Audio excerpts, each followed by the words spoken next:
Menteri Keuangan Purbaya Yudi Sadewa sepakat dengan Badan Anggaran DPR RI terkait rancangan anggaran pendapatan dan belanja negara. Tidak ada penambahan anggaran, artinya mereka hanya bisa ngurus dukungan manajemen saja, gaji pegawai, programnya jadi nggak ada.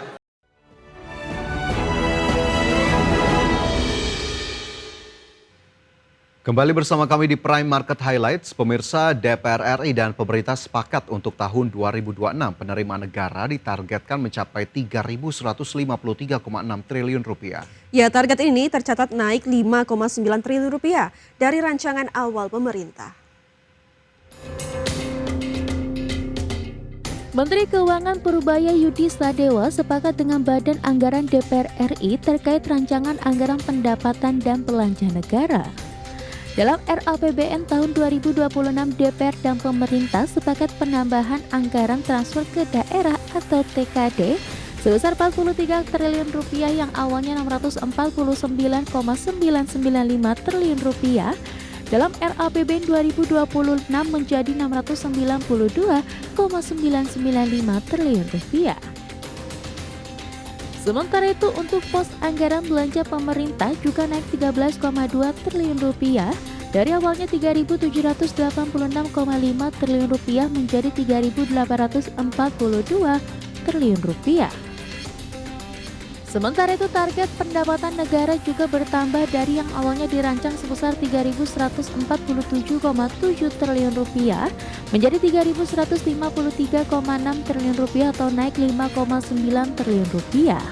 Kenaikan tersebut berasal dari penambahan target penerimaan negara bukan pajak atau PNBP senilai 4,2 triliun rupiah serta penerimaan kepabeanan dan cukai sebesar 1,7 triliun rupiah. Ini kami akan monitor terus pembelanjaan pemerintah sampai dengan akhir Oktober ini. Saya akan safari lah kira-kira kementerian-kementerian yang punya belanja besar. Saya akan monitor mereka bisa serap nggak sampai akhir tahun. Begitu kita perkirakan sampai akhir tahun kira-kira nggak ada serap, uangnya akan kami ambil, kami sebarkan ke program-program seperti ini.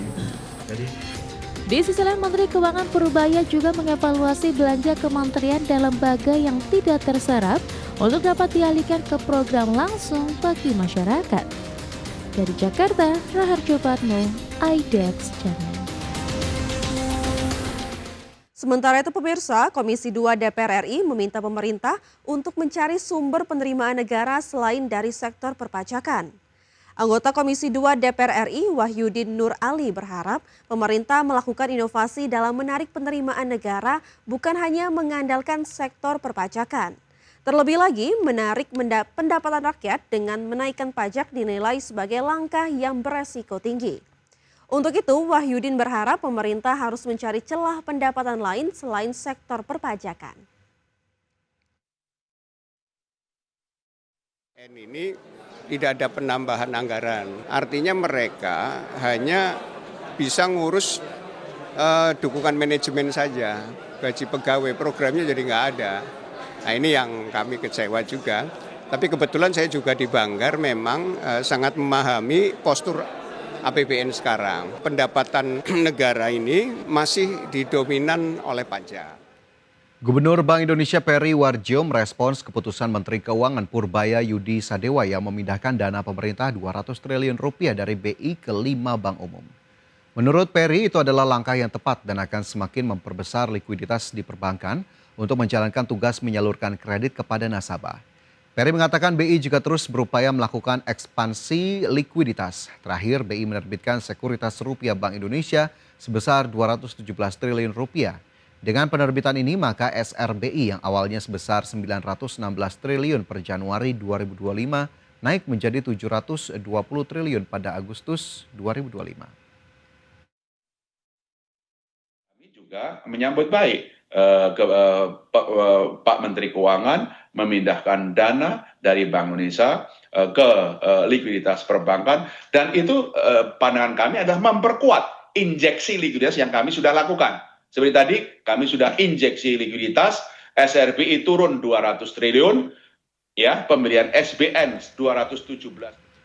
Pemirsa, Gubernur Senior Bank Indonesia Destri Damayanti mencatat bahwa suplai atau ketersediaan dolar di pasar domestik kian membaik sehingga mendukung upaya menjaga stabilitas nilai tukar rupiah. Destri menilai kebijakan devisa hasil ekspor sumber daya alam yang tertuang dalam PP nomor 8 tahun 2025 efektif mendorong eksportir mengonversi dolarnya ke rupiah. Masuknya dolar hasil ekspor ke dalam negeri turut memperbaiki pasokan falas di pasar domestik. Selain itu, Destri juga mencatat penempatan pada instrumen sekuritas falas Bank Indonesia meningkat sehingga saat ini berada pada posisi 4,4 miliar dolar Amerika. Jadi artinya para eksportir yang membawa dolarnya dia convert ke rupiah, dan ini kami juga bisa merasakan di pasar di mana suplai dari dolarnya itu sudah makin membaik. Kemudian juga kalau kita lihat penempatan pada instrumen SPBI, itu instrumen untuk dolar, itu juga terus mengalami peningkatan di mana sekarang sudah berada di level 4,4 miliar US. Kembali di Prime Market Highlight pemirsa, pemerintah memperpanjang masa berlaku pemberian insentif pajak penghasilan final sektor UMKM sebesar 0,5% hingga tahun 2029 mendatang. Ya, Menteri Koordinator Bidang Perekonomian Erlangga Hartarto menyebut pemerintah akan menyusun PP terbaru sebagai dasar hukum pelaksanaan kebijakan ini hingga 4 tahun mendatang. Pemerintah akan melanjutkan perpanjangan masa berlaku insentif pajak penghasilan final sektor UMKM dengan tarif 0,5% hingga tahun 2029. Menteri Koordinator Bidang Perekonomian Erlangga Hartarto mengatakan bahwa fasilitas insentif tersebut akan dimanfaatkan oleh 542.000 wajib pajak UMKM terdaftar yang memiliki peredaran bruto atau omset tahunan di bawah 4,8 miliar rupiah. Yang pertama terkait dengan PPh final bagi UMKM yang pendapatannya 4,8 miliar setahun, itu pajak finalnya 0,5% dilanjutkan sampai 2029.